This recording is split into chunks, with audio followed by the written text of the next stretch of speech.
Everything ends, good or bad. And in the end, it doesn't even matter. Hi, I'm Minty. And I'm the lead singer of Linkin Park, Annie. And it is FunUntitled, where we set every podcast with an FU. And we're doing an experiment because we moved to a new location, so we're not sure how this is going to sound. Hopefully it sounds okay. We entered Scientology, just like the lead singer of Linkin Park. We entered the Silent on the Hill, like, what is his name? Ethan? Game? Yeah, Ethan. Looking for his dead wife that apparently, if you listen to The Simple Plan of Silent Hill by Starbomb, he might have killed his wife by putting a pillow over her face. Fucked up. So today, we decided we're going to talk about things that pisses us off. We're going to talk about bad anime endings. Not like Breaking Bad. Remember how Breaking Bad ended? I don't actually. Is it famously bad? No. It's not as good as the director's cut, where Walter wakes up and he turns out to be the dad from Malcolm in the Middle. What's his name? I know the actor's name. I don't know the guy's Everyone name. knows Bryan Cranston. Hal. And the wife is like, Hal, go back to sleep for the love of God. Stop thinking of this isn't fried chicken scene. God, honestly, if some of these animes that we're going to talk about ended in a dream sequence, it would be better than the slop we got. Jeez. So I'm going to start off with, personally, my most disappointing anime ending. I'm going to talk about this manga that ended in 2017. Fairy Tail by Hiro Mishima had me in a chokehold for about 4 years. And then Hiro Mishima, due to his own inadequacies, realized, shit, I don't know how to end a series. You would think he would with Wave Master, but he doesn't.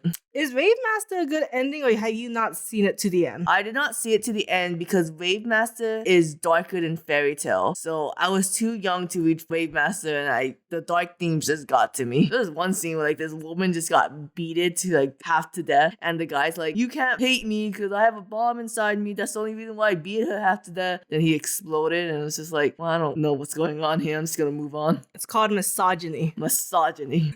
So Fairy Tail, story about friendship. Everyone's in a guild, they're all friends, and every arc had a purpose. You can watch our Fairy Tail episode if you want to really go into that. But this is the arc that establishes the guild. This is the arc that established the strongest team. This is the arc that foreshadows Zeref, the main bad guy at the end. Then after Tartaru's arc, the last good arc of Fairy Tail, Hiro Mishima was like, oh shit, I don't understand why this series is popular. I know people like it as is, so I'm gonna just keep it status quo for the rest of the series. And nothing changes. No one gets any power up. No one changes in dynamic. Nothing fucking changes. And we have a useless time skip arc where nothing changes. And you're like, oh, that's the training arc. No, the only reason why we had that is so Makuro could go to fucking Alvarez to, set up the final arc, and for Natsu to get that tattoo. Well, it does nothing in the end because I got this tattoo to revenge Igneo. And Happy's like, wait, if you use that power to kill Zeref, you'll die too. I won't lose you, Natsu. Most useless mascot character in the fucking world. And then I so heated because I saw someone say that Alvarez's arc was the peak Fairy Tail arc because it tied up all the loose ends. Hey, guess what, Juliet? There is no loose ends in Fairy Tail because there's no plot in Fairy Tail.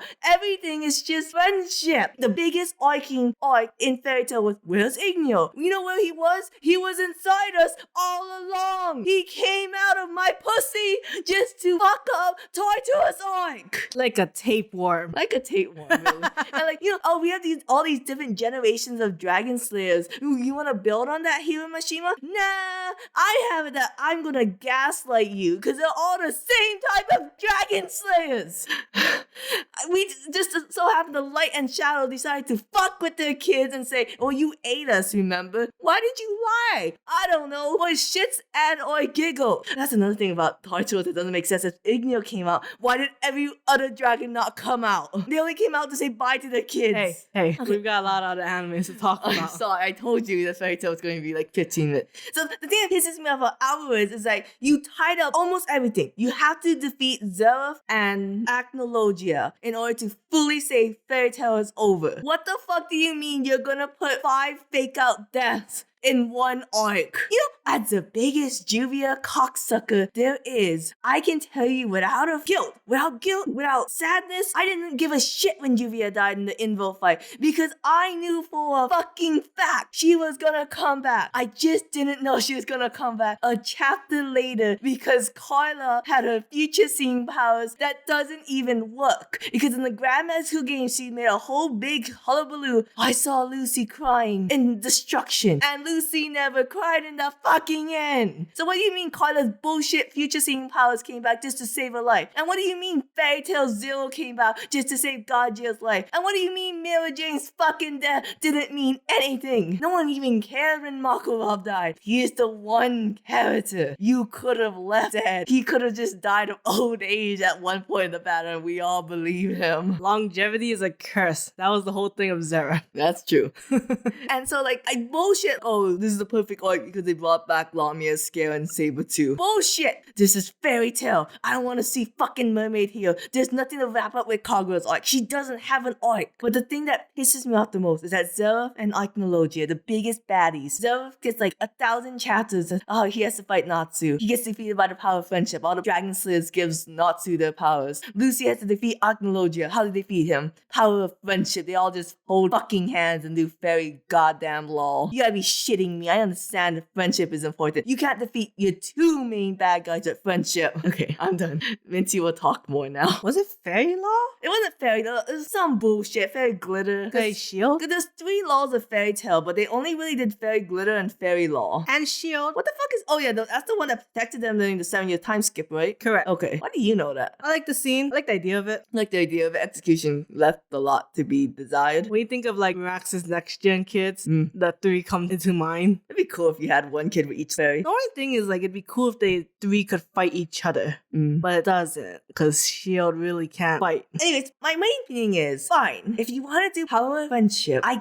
cannot fault you. That's just the premise you made. It's not my fault that Hiroshima can't do fight choreography and has to solve everything through bullshit. But my thing was, don't have all the fake out death. You're wasting my time. Don't hype up Natsu versus Grey if they're gonna fight for one battle and Urza stops them immediately. I wish that fight happened for real. I wish that would have been a good fight. Because that was the first fight I ever saw Grey with another moveset. Because it was like Dragon Slayer versus Devil Slayer. Yeah. And don't bullshit me that Lucy and Natsu are both equally the main characters. Fun fact, in the Dandadan, the creator only wanted Momo to be the main character, but every time he took it to Shonen Jump, they denied it because they're like, no, you need a male protagonist. Oh, this is why Soida and Maka needed Soul. So, like, don't bullshit me Lucy is the, it's all Natsu. Lucy, her useless Zodiac dresses and pointless Aquarius plotline. I like the Zodiac dresses. They didn't do anything in the end. But they're cool. They're cool, but like, give them actual powers. I hate all animes. Like, my power up is that all my skills are enhanced. Yeah, that's true. It's not a power up. Oh, but she got the cool dresses. Fan service. I like the boobies. I like the boobies too. Gemini's the best. Of the dresses? Yeah, it's cool. Fuck off. You like Sagittarius, right? No. If I had to pick a favorite, I've never seen Aquarius. Is there an Aquarius It's one? just the bikini top and the tied skirt with the pigtails and half. Oh, right. Yeah. No, that one sucks. Never mind. Yeah. That was the first one. Yeah, very first one. You know what I like Capricorn. Oh, the one that was only in the movie. Yeah, the black dress and the purple shades. Real fast, have you ever seen Kansas? Yes. Okay. It's like this Chinese dress. Oh, cute. She fought Brandish and turned small, and then she turned to Cancer to get out of her hand. Oh, I remember now. So, but you know what another ending is also very similar to Fairy Tail real fast? Naruto no Taizai. No. No, pointless arc. Worse. Naruto no Taizai is one of the worst mainstream anime endings. I think the whole thing with Arthur, couldn't you have just taken that whole thing out? You gotta set up for the sequel. Okay, you could just introduce Arthur in the sequel. Honestly, if you read 4 Nights to the Apocalypse, useless use of Arthur. Terrible. I wish it was just a new character already. Okay, the problem in 7 Deadly Sins is that the 2 main characters, Meliodas and Elizabeth. And it's just like, Meliodas was gone most of the final arc. He was in Purgatory. That did suck. And it wasn't interesting in Purgatory. The whole thing, like, oh, it's an endless loop of torture. Yeah, I'm in an endless loop of torture. Reading this shit every week. Because, like, what do you mean you're gonna write out Meliodas and Bond because they're in Purgatory having gay sex? And what do you mean you're gonna write out Diane without a good reason? Yeah, what do you mean you're gonna give Galta his heart back and he doesn't really do anything in the end? And why did the angels not do anything? That's a good question. Why did the angels wasn't more powerful? And what do you mean Merlin's a lowly who's OP? Who's in love with Meliodas? Yeah, and what do you mean Escanoi's gonna die? He did die. He did die, yeah. Did you care when Escanor died? Because it's weird because 7 Deadly Sins, it wasn't like Fairy Tail where they had fake out death. They just had pointless death. I don't care for Escanor that much of a character. I like the whole point of Escanor, but overall he's just like because you don't really get to see much of his cool part, which to me is him being powerful and like arrogant. I'm telling you, if they just animated that Meliodas versus Escanor fight correctly, the Escanor stocks would have went sky high because that was a cool ass fight in the manga. I kind of wish wish they were actual criminals. Okay, actually, 100% me too. I hate the fact that we had to justify that it was all misunderstandings. Yes, it's kind of like just let them be criminals who are reforming, because then you would kind of like them more. You don't have to. It doesn't have to be a full Zuko redemption, but it just would have given them more depth. It would have given them more agencies in their own stories. Yes. Instead, you have, oh, I went to a fairy forest, got burned down for bullshit reasons. Oh, I was with my best friend, he hit me, and then I got amnesia and I fell in love with a child. Wait, which one's that one? King. Oh. Album. Oh. 7 deadly pedophilic storylines. Okay, we're not gonna talk about this. You know what's worse about Meliodas? You never see him, and then Elizabeth, her story arc is I'm a 16-year-old princess, and like I'm having trouble finding my value in the group because I'm not all powerful like them, and she's jealous of Meliodas' lover Liz. And how do we solve all of Elizabeth's problems? We essentially kill her character and replaces her with, oh, I have all my shit together now. Sorry about that, guys. It's like, okay, I know Nakama, you can't write women, but damn, you can't write stories either. Ouch. Jeez. So, Fairy Tail and 7 Deadly Sins, I hate them. I hate them too. God, bits. Also didn't care for Demon Slayer's ending. Whoa, hold on there. Why are we putting that in the mix? I consider the ending of Demon Slayers when they actually fight Muzan and the battle till sunset. Yes. I don't count the Infinity Castle part. I mean, it's kind of part of it. I guess kind of part of it, but you know what I mean? Like, in the Naruto final arc, I guess like you can consider the whole thing as the final arc, but don't you really only consider the Kaguya battle at the end the final arc? I mean, kind of, but it was short. I just felt like the entire threat of Muzan didn't really hit correctly. They needed to talk about the blue spider lilies. They needed to talk about the Blue Spider Lily. They needed to give Muzan a strong power other than super strength and blade arms.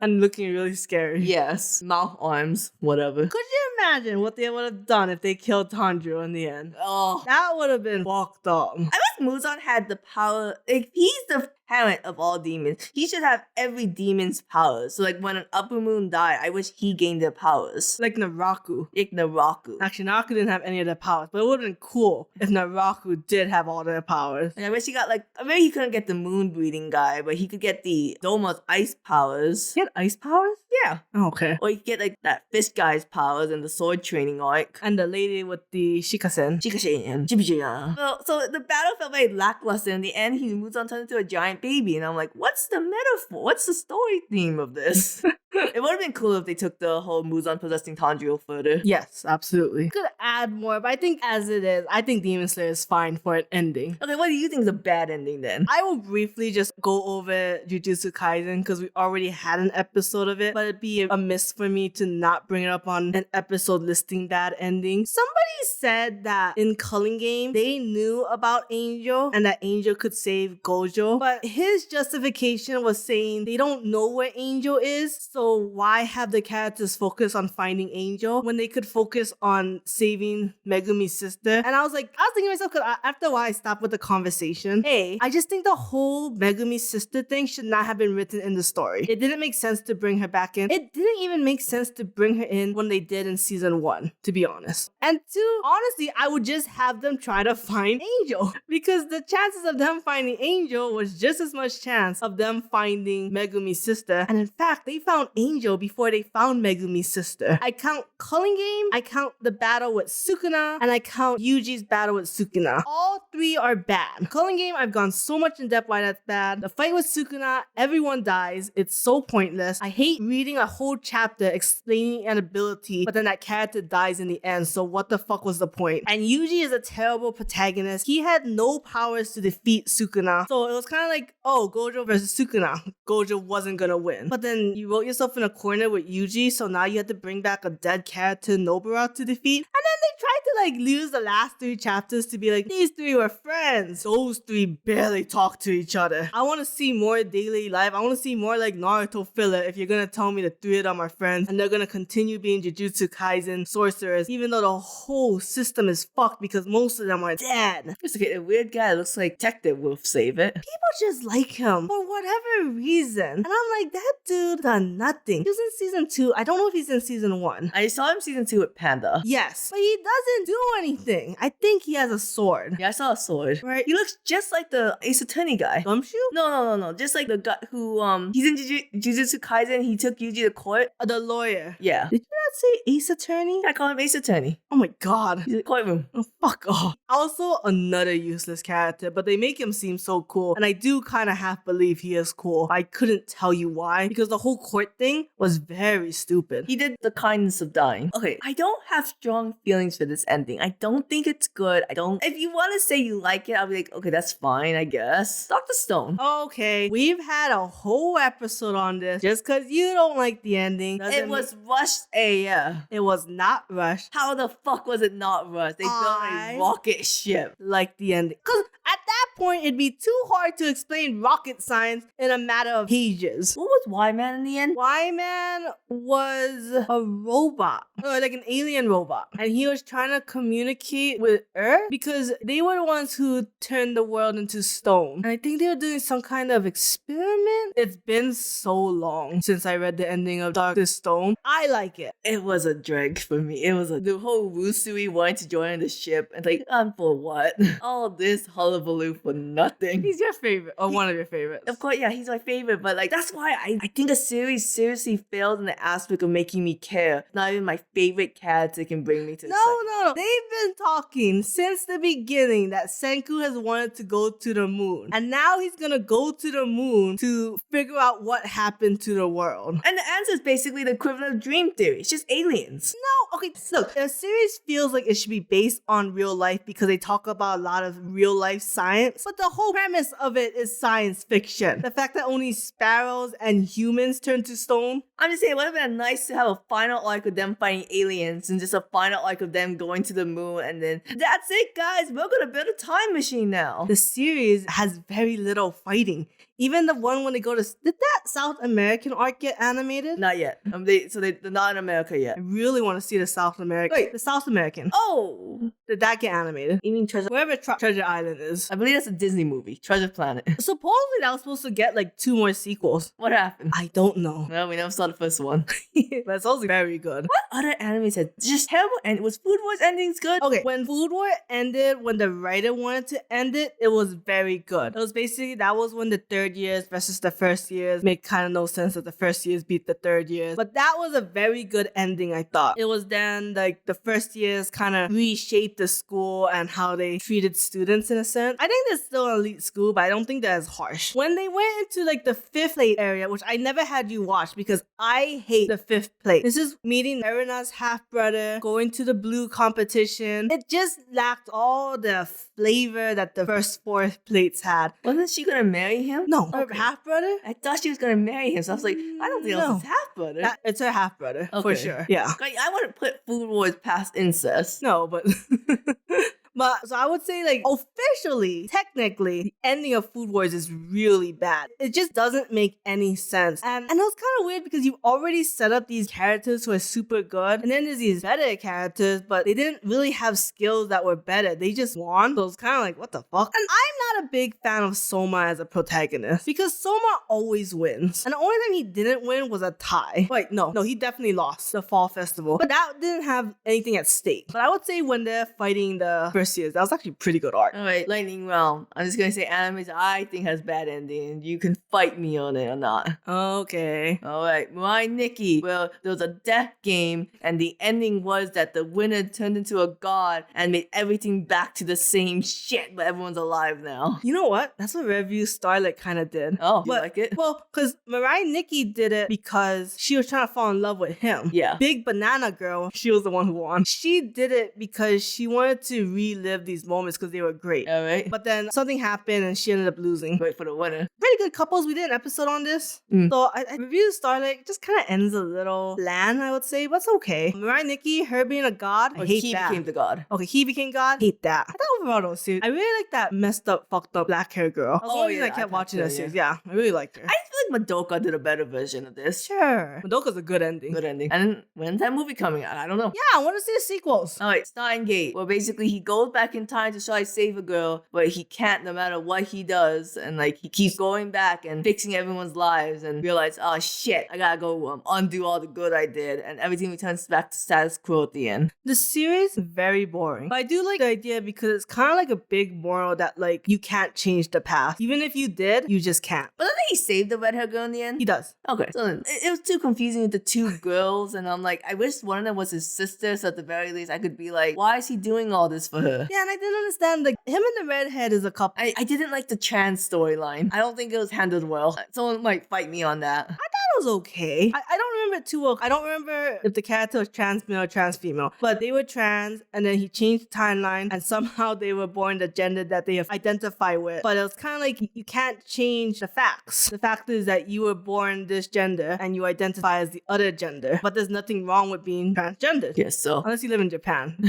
Clearly Japan don't like it. Alright, it was the last anime, okay? I need you to tell me your honest thoughts. Neon Genesis, the anime ending where they ran out of money. So it's this Shinji monologuing for an episode being like, you can't hate yourself. I want you to work on that ending first where they all go, congratulations at the end. Where he goes, if I can't love myself, how can I love others? How do I expect others to love me? I have to love myself. Congratulations. Was that the ending? I always remember the first time I watched it, I was so confused. And the second one, oh, it's actually a pretty simple message. Then I forget what it is. And you're telling me it's just to love yourself? Yeah, basically. Like how RuPaul ends every 100%, episode? yes. I'm surprised that no one made a meme about that. It's okay. In a sense, because Neon Genesis is the coming of age story, right? Yes. It is about a literal child becoming an adult, right? As like a 14-year-old, he faces so many adult-themed challenges. One of them might be gay. But it's like a lot of problems with pubescence is that you hate yourself. You hate what's happening to you. You don't like these changes. But then it's like, just accept who you are and grow. So it's not bad, but man, Shinji goes through a lot to learn this. And in such a very short amount of time. And some people never learn it. I never have. Alright, what about End of Evangelion, the movie that was made to fix this anime ending? I don't remember it, but I do remember liking it more. I mean, it's basically the actual ending where like they fight angels. That's when Asuka gets stabbed in the eye and then eaten by birds. And then Shinji... Wait, she gets eaten by birds? Like bird angels. Like Cinderella's stepsisters? Basically. That's the one when the Christmas story where Robin was like, hey, what's that toy you got there? It's like, oh, this is the good guy. And it shows the bird from Neon Genesis. It's like, yeah, he bad guy. And then they spill a clip of Asuka getting eaten alive. Jesus Christ. And like, okay, you clearly didn't know. Which one ends with the orange juice? This End of Evangelion ends with orange juice. The TV show or the movie? The movie. Okay. Everyone turns into orange juice, and Shinji and Asuka is all alone in that Red Sea. And then Shinji tries to choke out Asuka, and then decides, nah. That one, I feel like I have to watch an analysis video. I don't really fully understand that. But watch the remake. So like the episode anime was like, oh yeah, really simple ending. Love yourself. The anime is like, yeah, we did a payoff scene to when Shinji jacked himself off. What? 100. This is a canonical scene in Neon Genesis, okay? Because at the end of the episode, they can't get us the paywall. Asuka's in the hospital bed from the previous fight, and Shinji jacks himself off to her. Shut the fuck up. And then you just see his hand covered in cum in front of her. Oh my god, that's fucked up. Alright guys, put in the comments if there's any bad animes we missed, endings. And if we didn't talk about it, I mean the ending was good, and you have to live with the fact that Bakudeku didn't become canon. Or we just don't know the series. Bye!